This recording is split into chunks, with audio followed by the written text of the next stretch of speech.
Hey, welcome back to True-Moto-Resto, and in this video we're taking a road trip 4 hours south to pick up the donor bike for the Yard Slabbie engine. Stay tuned.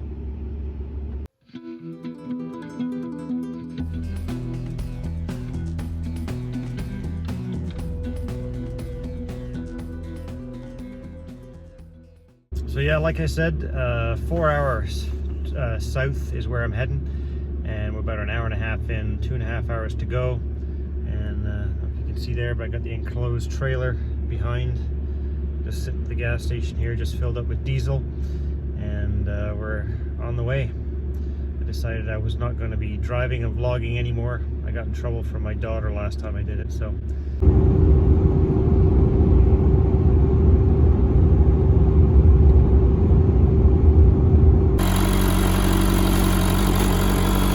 He says, give it a run. I said, okay. So I let it sit out here for a while.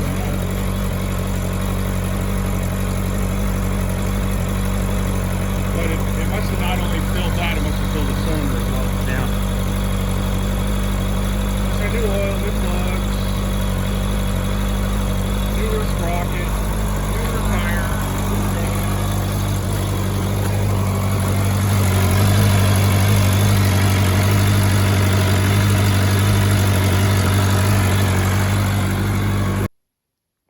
All right, well, unfortunately, a bunch of the video I took at the place where I bought it, for some reason it didn't record, so I'm doing a quick few words on it now. I just unloaded it. I left this morning at 6:30 a.m. It's now 4:30 p.m. And so, yeah, there it is. I mean, it looks, I bet on the video, it'll look way better than it really is. It's a complete bike. You know, the drawbacks on it, which I don't care about at this point, are the windshield. It's not without a couple of issues, I will say. Cylinder number one seems to be puking some fuel. Cylinder number one is getting overfueled by the carburetor. It was kind of overfilling that cylinder, so that's got to get sorted out. It was almost hydraulically locking there. There's a bit of an oil leak right there. The cam cover, which is not a huge deal, and there's something binding on this chain here somewhere behind this cover that I'm going to have to take a look at also. I can hear it when I'm turning that wheel. So I'll take a closer look at that stuff tomorrow. Like, the wheel's hard to turn, but the chain is definitely catching on something. So I'll pop that off, have a look. Yeah, aside from that, I mean, it started up okay once the fuel was jettisoned from cylinder number one, and it ran okay.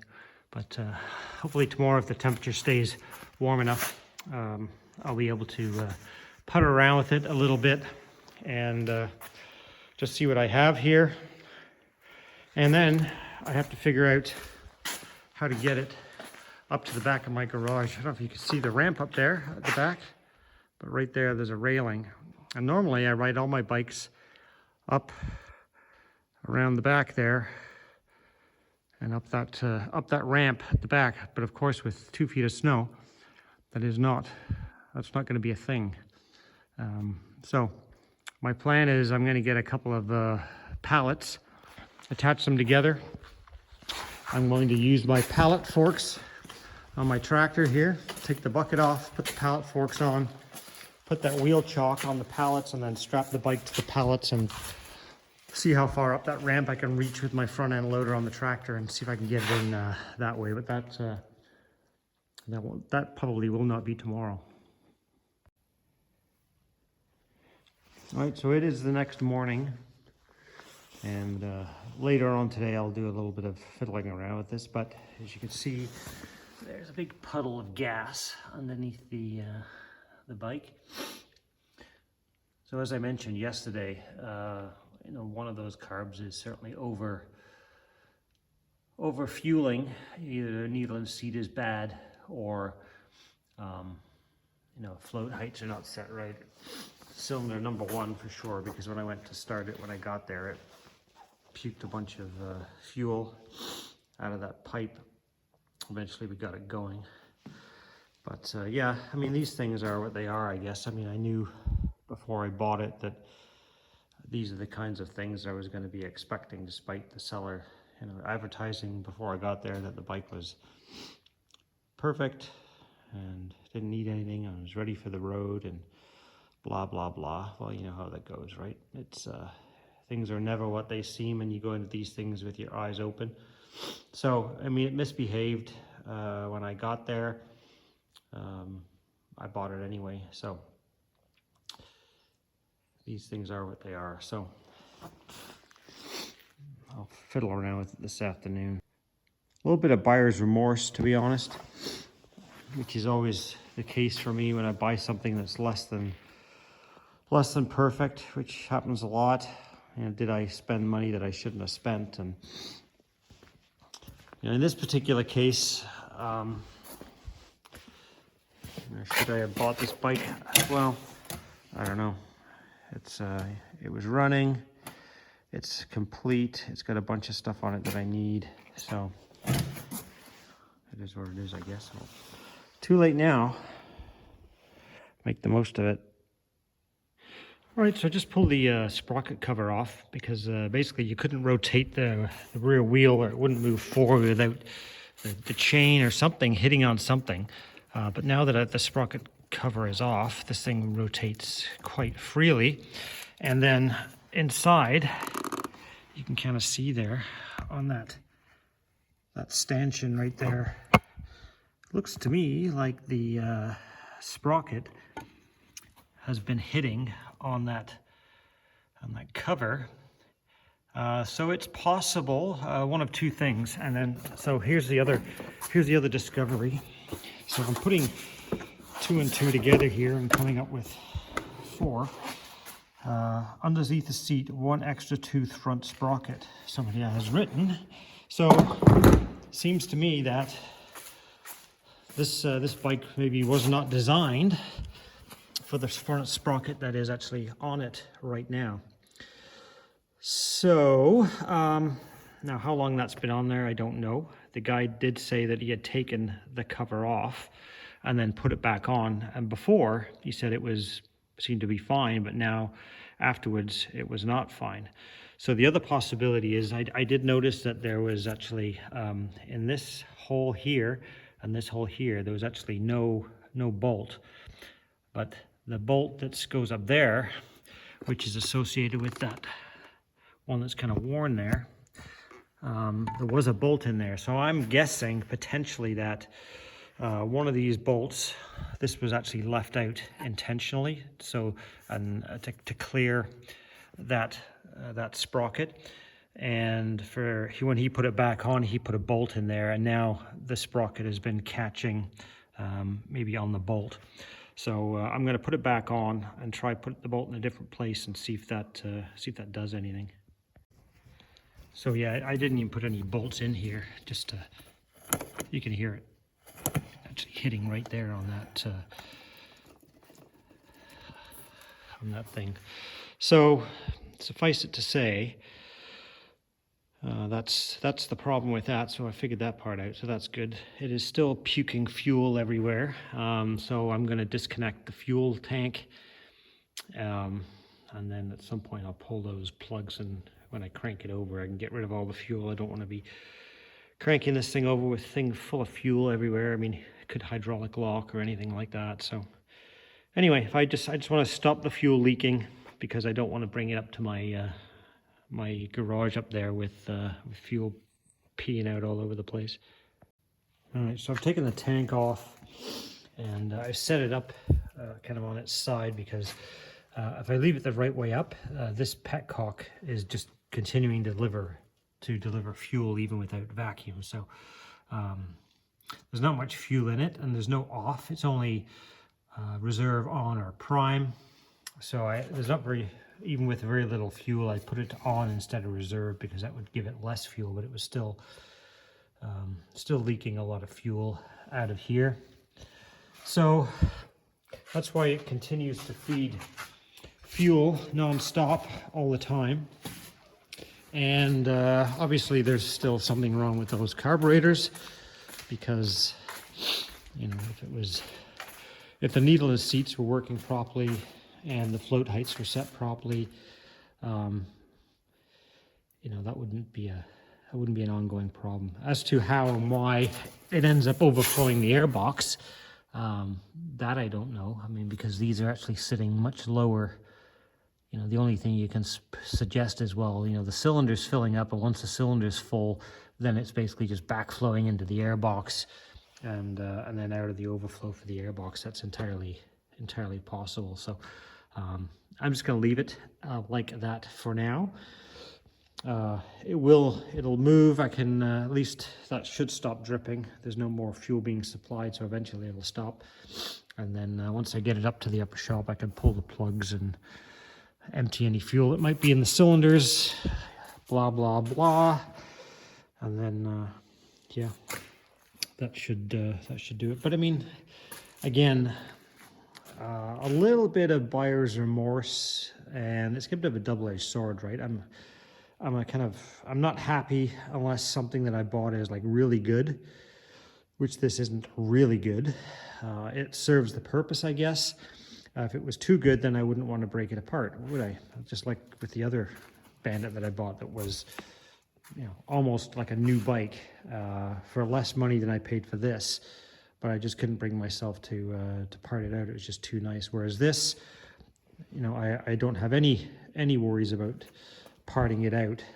But of course, I wish that it was all, you know, running perfectly. It ran fine when I was there. We did have a little bit of trouble with cylinder one with too much fuel in it. Got that sorted out, and then it ran. But yeah, just you know, hard to please some people, I guess, and maybe I'm one of them. But the good news is there should be quite a lot of good parts on this bike, because the plastics are all, there's a few scuffs and scratches here and there, but generally speaking, they're in pretty good shape. I might end up using all of these turn signals on my project. There's a good chance that this seat is better than the one on my other Bandit, because I did have to repair a tear in the other one. So if I clean that seat up, that might be a good donor for my other one to bring it up a notch. I might see if those brake rotors will fit my GSX-R, maybe the brake calipers. I don't know if they will fit. We'll see. Worth a try. And yeah, we'll just play around and see what works and what doesn't work. I'm hoping, one of the things I have not checked, so I'll have to check it, is will the headers that I have, the Yoshimura headers, will they fit on this engine? Because I'm led to believe that the height of this engine is a little taller, and I'm guessing because it's obviously a 1200 cc versus a 750, the stroke may be a little bit longer, the cylinder head may be a little higher, or the cylinder, something. And so if that's the case, does that mean that the length of the pipe here is longer on the 1200 and shorter on the 750, and therefore the pipes that I have will not fit this? So I'm gonna have to take some measurements for that and just kind of see if that's going to be a problem or not. I guess if worst comes to worst, I can always use these pipes and somehow adapt from the mid pipe here back to the you know, the Vance and Hines that I have there. We'll see how all that works at the end of the day. But yeah, so at this point, my plan is engine, donate, carbs will be donated, wiring harness will be donated, switch gear will be donated, potentially the brake master cylinders, clutch master cylinder. I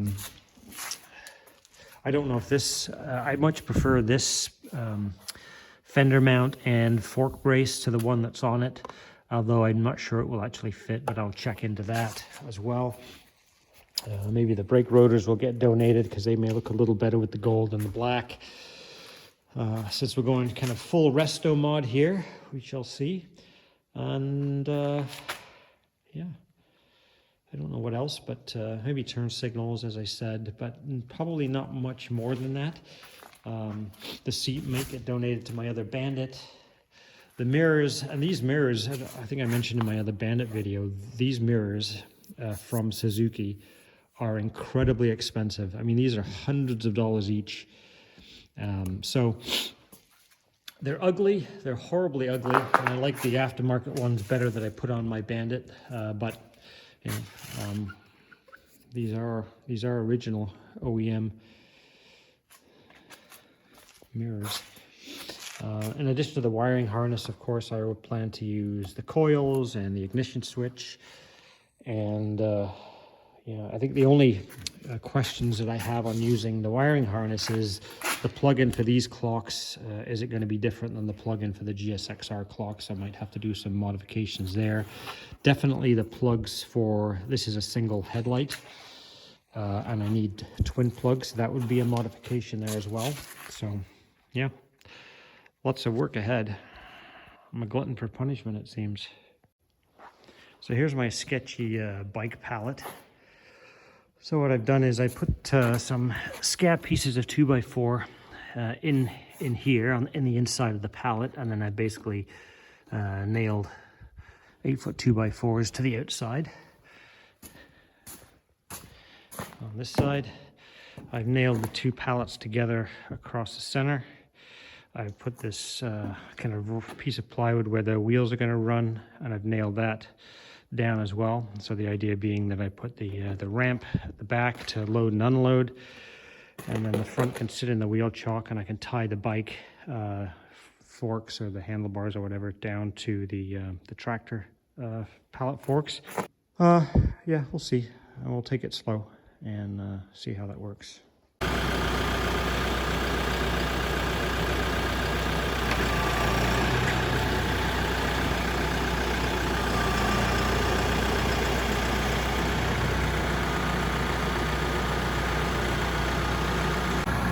Alright, so here's the rig. Did one test lift.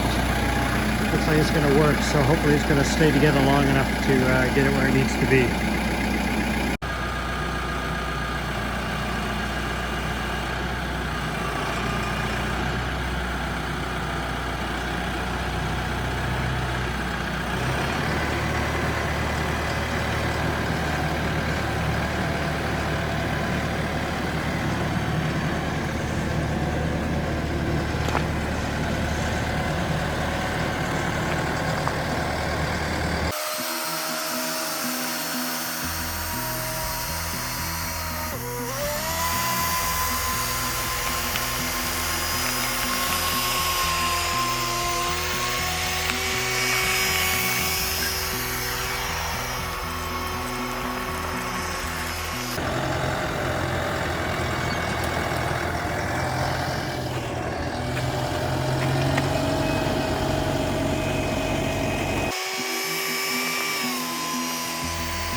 There we go, that worked. So that's going to wrap up for this video. We've got the donor Bandit upstairs in the shop. So in an upcoming video, some point, we'll see this thing back over here on the lift, because I've got to move this thing out of the way and then move all this crap off the lift, and then we'll get the 1200 Bandit up here and start stripping it down and get the engine out of it. This I gotta say, this is where this one's testing my patience. I'm usually a little quicker getting these things sorted out, but no point in rushing it. I'll take my time and we'll get there in the end. Thanks for watching. Please like, share, and subscribe. And stay tuned for more, and we'll tear the sucker apart real soon. Thanks for watching.